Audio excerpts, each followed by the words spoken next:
교재 63페이지를 제가 읽겠습니다. 28장에서 욥은 지혜의 가치를 찬양합니다. 지혜는 그 어떤 값진 보배로도 바꿀 수 없고 돈으로도 살 수 없는 고귀한 것입니다. 그래서 궁극적인 지혜는 오직 하나님께 있음을 강조합니다. 이는 친구들이 내세우는 지혜의 허상을 반박함과 더불어 참 지혜의 근원이신 하나님만이 자신의 문제를 해결할 수 있다는 믿음을 나타냅니다. 하나님을 경외함이 지혜의 근본임을 발견한 욥은 29장에서 이제 친구들과의 변론을 접고 하나님과 교제하며 이웃에게 선행과 자비를 베풀고 이로 인해 이웃에게 존경받던 과거의 삶을 차분히 회상합니다. 욥기의 주된 내용, 주된 뼈대는 욥과 친구들이 계속해서 논쟁을 벌이는 것입니다. 그래서 욥기 3장에서부터 앞선 27장까지는 욥과 3명의 친구들이 번갈아가며 이야기를 하고 논쟁을 하는 내용이 이어지고 있습니다. 그러다가 28장이 되니까 갑자기 욥이 지혜에 관한 이야기를 하기 시작합니다. 어쩌면 조금 생뚱맞은 내용으로 들릴 수도 있습니다. 왜냐하면 지금 욥은 재산도 잃었고 자녀들도 잃었고 또 건강도 심히 좋지 아니하고 또 친구들이 찾아와서 욥의 속을 막 긁어 놓았기 때문에 어쩌면 죽느냐 사느냐 하는 그 시점에서 지혜에 관해서 논한다는 것이 조금은 엉뚱할 수도 있게 느껴질 수도 있습니다. 그러나 욥이 이렇게 지혜에 관해서 논하는 이유는 소위 자신들이 지혜자라고 자칭하며 또 욥에게 지혜롭다고 말해주는 그 모든 이야기들이, 친구들의 이 이야기들이 욥의 귀에는 전혀 지혜롭게 들리지 않았기 때문입니다. 즉 욥의 친구들이 욥을 찾아와서 해주는 이야기들은 욥 당신이 이렇게 고난을 당하고 고통을 당하는 이유는 당신이 이전에 지혜롭게 삶을 살았지 못했기 때문이다. 알고 보면 당신이 재산도 많았고 또 사람들에게 존경받는 것 같았고 또 상당히 의롭고 정의로운 삶을 살아내는 것 같았으나 이러한 고난이 당신에게 찾아온 걸 보니 당신의 삶은 그닥 지혜로운 삶이 아니었다. 그러니 우리가 해주는 이 지혜로운 충고를 잘 새겨 듣고 빨리 이 고난과 고통에서부터 벗어나야 한다고 충고를 하고 있는데 욥의 이야기는 당신들이 해주는 이 모든 이야기는 전혀 지혜로운 이야기가 아니다라고 이야기를 하는 것입니다. 그래서 28장의 내용은 28장 전체로 우리가 결론을 내릴 수 있는데 결국 28장의 결론이 무엇이냐? 참된 지혜는 오직 하나님에게서부터만 나온다. 하나님만이 우리에게 참된 지혜로 우리를 가르치시고 인도하실 수 있다. 그러니 지혜롭지 못한 너희들이여 좀 입을 다물고 더 이상 내게 그런 지혜로운 말이랍시고 그런 충고를 더 이상 하지 말라라고 하는 내용이 28장의 내용이다라고 할 수가 있습니다. 그래서 28장의 내용을 통해서 우리에게 주시는 기도의 제목은 우리를 지혜롭게 하사 함부로 판단하는 죄를 짓지 않게 하소서라고 우리는 기도해야 됩니다. 우리에게 지혜를 주셔서 우리가 다른 일을 쉽게 판단하는 죄를 짓지 않게 하소서라고 우리는 기도해야 합니다. 사람들이 착각하는 것 중에 하나가 내가 상대보다 많이 배웠기 때문에 또는 내가 상대보다 더 많은 경험을 하였기 때문에 또는 내가 상대보다 나이가 많기 때문에 또는 내가 상대보다 더 높은 지위에 있기 때문에 나는 그 사람에 대해서 말할 권리가 있다라고 생각하는 것입니다. 함부로 판단하거나 함부로 이야기할 만한 권한이 내게는 있다라고 생각합니다. 왜냐? 내가 그 사람보다 더 가진 것을 생각하기 때문이죠. 내가 저 사람보다는 나이가 많으니까 또 그 상대방이 하는 행동을 보니까 내가 아무리 못해도 저 사람보다는 잘할 것 같다라는 생각이 드니까 우리는 쉽게 판단하고 충고를 하고 이야기를 한다라는 것입니다. 그러나 우리보다 못한 사람, 우리보다 지위가 낮은 사람, 우리보다 경험이 적은 사람을 바라볼 것이 아니라 완전하시고 완벽하신 하나님 앞에 섰을 때 그 사람도 하나님 앞에서 지혜롭지 못하고 불완전한 모습을 보이고 있다면 나 역시 하나님 앞에서 불완전하고 모자란 것은 동일하다라는 것입니다. 그것을 알게 되고 그것을 깨닫게 되면 함부로 말하고 충고하는 것이 아니라 오히려 입을 다물게 되고 하나님의 지혜를 오히려 더 구할 수밖에 없게 된다라는 것입니다. 사랑하는 성도 여러분, 우리보다 못한 이들, 또는 우리보다 더 경험이 적은 이들, 또는 우리보다 더 지위가 낮은 이들을 바라보면서 그들보다는 내가 더 상대적인 우위에 있으니, 그들보다는 내가 더 많은 지혜를 가지고 있으니 내가 그들에 대해서 함부로 말하겠다, 충고하겠다라는 마음을 내려놓으시고 우리를 지으시고 또 우리에게 참된 지혜를 제공해 주시는 하나님의 완전하심과 완벽하심 앞에 집중할 수 있는 믿음의 성도들 다 되시기를 주님의 이름으로 축복합니다. 그렇게 된다면 우리는 쉽게 입을 열지 않게 되고 다른 이들의 마음을 아프게 하는 우를 범하지 않게 될 것입니다. 하나님은 완전하신 하나님, 우리에게 완전한 지혜를 주시는 하나님이십니다. 그러니 하나님의 지혜를 끊임없이 구하면서 다른 이들에 대해서 또 우리 눈앞에 일어나는 현상에 대해서 쉽게 판단하고 단언하는 죄를 짓지 않게 해달라고 끊임없이 기도하시는 믿음의 사람들 다 되시기를 주님의 이름으로 축복합니다. 자, 욥은 지금 계속해서 고난 중에 있습니다. 그런데 우리는 흔히 생각하기를 욥은 지금 재산을 잃었고 또 욥은 건강하지도 않고 또 자녀들도 잃었기 때문에 그 문제가 가장 당면한 큰 고통이고 어려움으로 여겨집니다. 그런데 욥기를 가만히 읽다 보면은 어쩌면 지금 욥이 이렇게 고통을 호소하고 힘들어하는 것이 그런 이유보다도 욥에게 찾아온 친구들 때문이 아닌가라는 생각을 하게 됩니다. 분명히 욥에게 찾아온 3명의 사람은 친구라는 타이틀을 가지고 욥에게 찾아왔음에도 불구하고 그들은 친구로서의 역할, 친구로서의 그 사명을 제대로 감당하지를 못합니다. 성도 여러분, 우리가 친구에 대해서 이미지를 떠올렸을 때에 또는 우리 성도님들이 만나시는 그 친구들은 우리에게 어떤 존재입니까? 만나고 나면 항상 화가 나고 속에 열불이 나고 이렇게 늘 설전을 벌여야 되는 그런 상대가 친구는 아니지 않습니까? 만날 때마다 위로가 되고 내 속마음을 인정해주고 알아주고 그 누구에게도 말하지 못한 내 속마음을 말할 수 있는 사람이 친구여야 함에도 불구하고 지금 욥에게 찾아온 이 3명의 친구는 그러한 친구의 역할을 전혀 감당하지 못하고 있다라는 것입니다. 자, 그래서 우리에게 주시는 두 번째 기도의 제목은 무엇이냐? 하나님 주시는 마음으로 다른 이들의 진정한 친구 되는 삶을 살게 하소서라고 기도하시기 바랍니다. 나의 삶이 다른 모든 이들에게, 내가 만나고 마주하는 모든 이웃들에게 친구가 될 수 있어야 한다라는 것입니다. 그들에게 있어서 불편한 존재, 그들에게 있어서 논쟁을 벌여야 하고 그들에게 있어서 나에 대해서 끊임없이 설득해야 하는 존재가 아니라 내 마음을 알아주고 인정해주고 위로가 되며 평안을 주는 친구가 되는 삶, 친구가 되는 존재, 그런 삶을 우리가 살게 해달라고 우리는 하나님께 기도해야 합니다. 예수님께서는 우리에게 친구가 되어주시겠노라고 말씀을 하시면서 종과 친구의 차이를 이야기하십니다. 그 요한복음 15장에서 이런 이야기가 있는데 그 중에서 제가 요한복음 15장 15절 말씀을 한번 읽어드리겠습니다. 우리 주님께서 하시는 말씀입니다. 이제부터는 너희를 종이라 하지 아니하리니 종은 주인이 하는 것을 알지 못함이라. 너희를 친구라 하였노니 내가 내 아버지께 들은 것을 다 너희에게 알게 하였음이라 라고 우리 주님께서 말씀하셨습니다. 즉 예수님께서는 우리에게 너희들은 더 이상 종이 아니라 나의 친구다 라고 말씀하시면서 종과 친구의 차이가 무엇이냐? 종은 주인이 하는 것을 다 알지 못한다. 종이 아는 것은 상당히 제한적이지만 너희들은 친구이기 때문에 내가 하는 일, 주인이 하는 것을 다 알게 될 것이다 라고 이야기를 합니다. 무슨 이야기냐? 종은 주인이 하는 것을 다 알지 못한다라고 했습니다.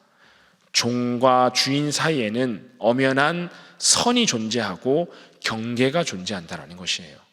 나는 주인이고 너는 종이기 때문에 어디 종이 주인이 하는 일을 다 알려 그래 라고 할 수도 있고, 종이 하려는 주인이 하는 일에는 다 다 이유가 있고 뜻이 있으니 너는 몰라도 이해가 안 돼도 그냥 내가 하는 대로 따르기만 하면 돼 라는 식으로 경계하고 선을 긋는 행위는 친구의 사이가 아닙니다.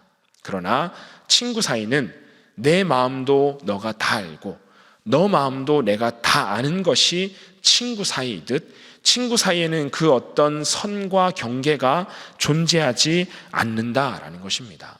사랑하는 여러분, 오늘날의 많은 사람들은 얼마나 다른 사람과의 관계 속에서 선을 긋고 경계 지으며 살아가는지 모릅니다. 출신 지역이 나랑 다르네라며 선을 긋습니다. 출신 학교가 나와 다르네라며 선을 짓습니다.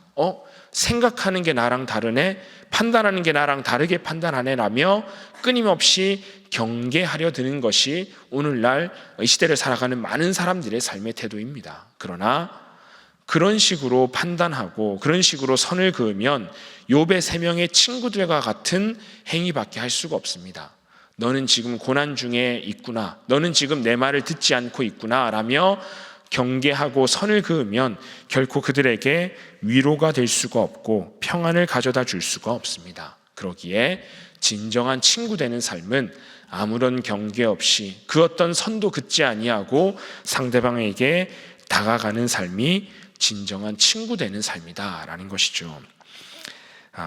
요즘에 우울증에 걸린 사람들 또는 공황에 걸려서 고통당하는 사람들이 참으로 많습니다. 그런데 이 우울증이라고 하는 것이 왜 무서운 병이냐 하면은 우울증의 끝은 결국에는 죽음으로, 자살로 이어지기 때문이죠. 그분들이 목숨을 끊고 싶어서 끊는 것이 아니라 우울증이라고 하는 그 거대한 병의 결과로, 그 병의 무서움으로 인해 목숨을 우울증이 앗아간다라는 것입니다. 그런데 심리학자들이나 정신과 전문의들이 이런 얘기를 합니다. 그렇게 극단적인 선택을 한 사람들, 우울증으로 목숨을 잃은 사람들에게 진정으로 의지하고 위로가 되는 친구가 한 사람만 있으면 그 사람들은 그 병에서 벗어날 수 있다라는 이야기를 하는 거예요. 자살하지 않았을 것이다라고 이야기를 합니다. 친구가 3명도 아니라 10명도 아니라 한 사람만 터놓고 이야기할 수 있고 자신의 상태를 온전히 내어놓을 수 있는 사람이 있었다면 그 사람은 자살하지 않았을 것이다라고 이런 이야기들을 많이 합니다.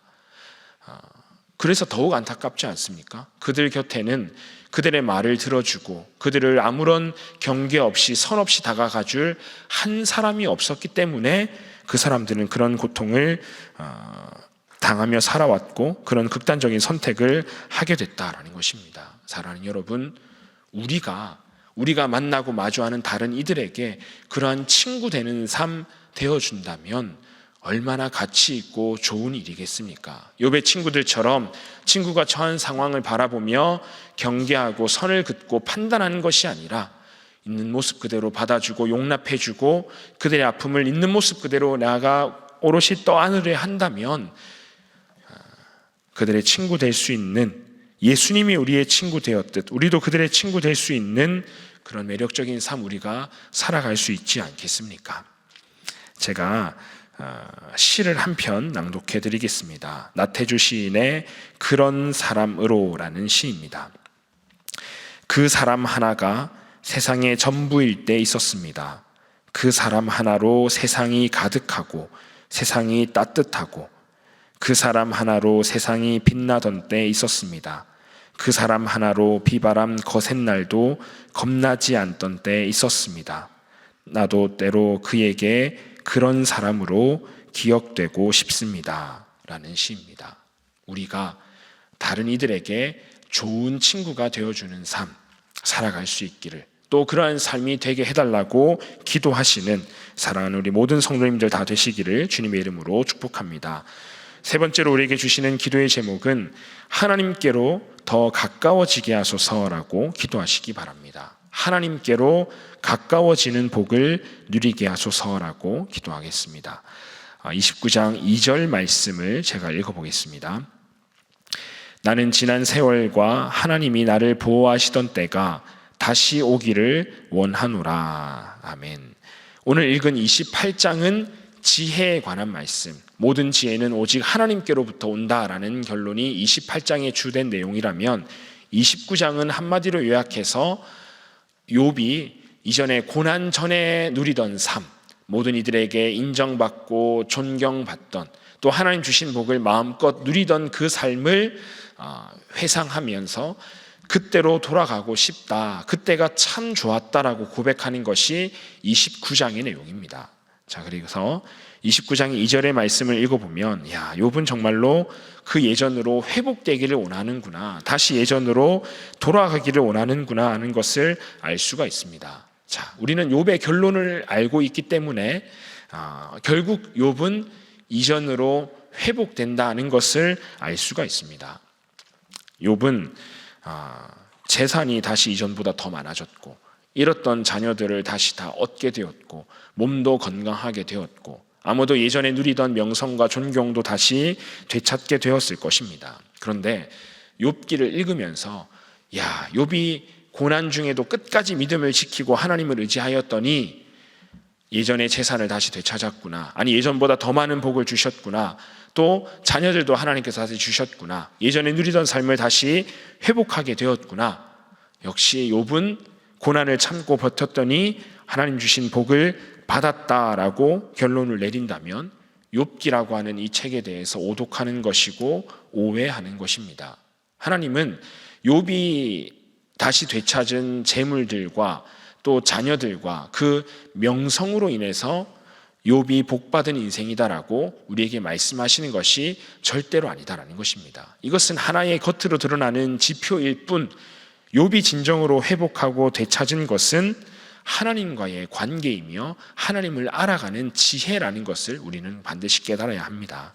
욥의 마지막 결론을 보면은 42장 5절에서 욥이 무엇이라고 고백하느냐, 우리가 너무나 잘 아는 말씀인데 이런 고백을 합니다. 내가 주께 대하여 귀로 듣기만 하였사오나 이제는 눈으로 주를 배움나이다. 아멘.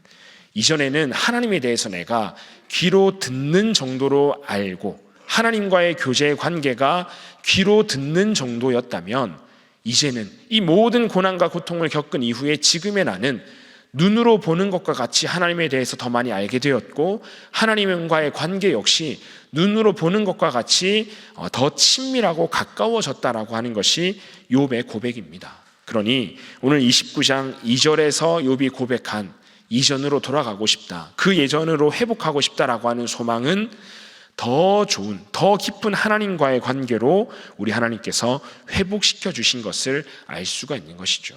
그래서 욥이 받은 복, 그리고 욥에게 주신 하나님의 회복이라고 하는 것은 재물이나 건강이나 자녀들의 상태가 아닌 하나님을 아는 것과 하나님과의 관계라고 할 수가 있습니다. 그래서 회복은 단순히 내가 예전에 많이 누리던 것을 그대로 누리는 것이 아니라 복된 상태로의 회귀를 말하는 것이죠. 하나님과 교제하던 때, 하나님께 온전히 집중하던 때, 하나님에 대해서 내가 온전히 알던 그때로, 단순히 이것은 고난 이전의 상태가 아니라 우리 인간이 죄로 타락하기 이전에 처음 하나님의 형상으로 지음받아서 하나님과 가까이 교제하던 그때로 회귀하는 상태가 바로 회복이다라는 것입니다. 그렇기 때문에 오늘 우리가 하나님 앞에 끊임없이 기도해야 할 기도의 제목은, 하나님을 우리가 깊이 알고 교제하던 그 처음의 때로, 하나님께서 처음 우리를 지으셨던 그 창조의 때로 우리를 회복시켜 주시옵소서.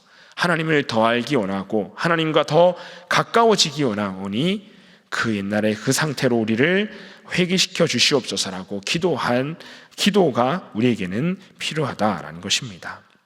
사랑하는 성도 여러분, 혹시 우리의 처지와 상황으로 말미암아 하나님과의 관계가 멀어졌다면, 또는 하나님을 더욱 깊이 알지 못하고 계시다면 하나님께로 더욱 가까이 다가가는 복의 상태로 회복되시기를 우리 간절히 기도하시기를 바랍니다. 오늘 하루의 삶을 통해서, 또 지금 내 삶에 찾아온 많은 어려움과 경험들을 통하여서 이전보다 더욱 하나님 알아갈 수 있기를, 이전보다 더욱 하나님과 가까워질 수 있기를 주님의 이름으로 축복합니다.